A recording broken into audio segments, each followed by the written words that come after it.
విద్య, పేదల వైద్యం తమ ప్రభుత్వానికి అత్యంత ప్రాధాన్యాంశమని తెలంగాణ సీఎం రేవంత్ రెడ్డి అన్నారు. వైద్యానికి నిధులు కేటాయించి రాష్ట్రాన్ని రోల్ మోడల్గా తీర్చిదిద్దుతామని చెప్పారు. శాసనసభలో సీఎం మాట్లాడారు. గత ప్రభుత్వం రాజీవ్ ఆరోగ్యశ్రీ బకాయిలను పెండింగ్లో ఉంచిందని సీఎం రేవంత్ రెడ్డి అన్నారు. ఇప్పటివరకు తమ ప్రభుత్వం 2408 కోట్లు చెల్లించినట్లు చెప్పారు. ప్రభుత్వ ఆసుపత్రులకు 927 కోట్లు, ప్రైవేట్ ఆసుపత్రులకు 1480 కోట్లు చెల్లించినట్లు సీఎం వివరించారు. శాసనసభలో ఆయన మాట్లాడారు. తమ ప్రభుత్వ హయాంలో 2046 కోట్ల విలువైన సీఎంఆర్ఎఫ్ చెక్కులను పంపిణీ చేశామని చెప్పారు. గతంలో ఈ చెక్కుల విషయంలో అవినీతి జరిగిందన్నారు. 27 నెలల కాంగ్రెస్ ప్రభుత్వ పాలనలో పేదల వైద్యం కోసం 4500 కోట్లు చెల్లించామన్నారు. టీచింగ్ కాలేజీలకు రోగులు వెళ్లడం లేదని సీఎం అన్నారు. ఈ కాలేజీల నిర్వహణను గ్రూప్ 1 అధికారులకు అప్పగిస్తామని చెప్పారు. ప్రతి కుటుంబానికి జీవిత బీమా అందించేందుకు కొత్త పథకం తీసుకువచ్చామని వివరించారు.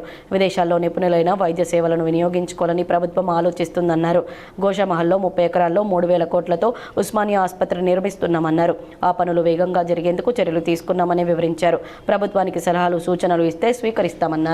40 కోట్ల 11 లక్షలు, ప్రైవేట్ హాస్పిటల్స్లో 360 కోట్ల 16 లక్షలు.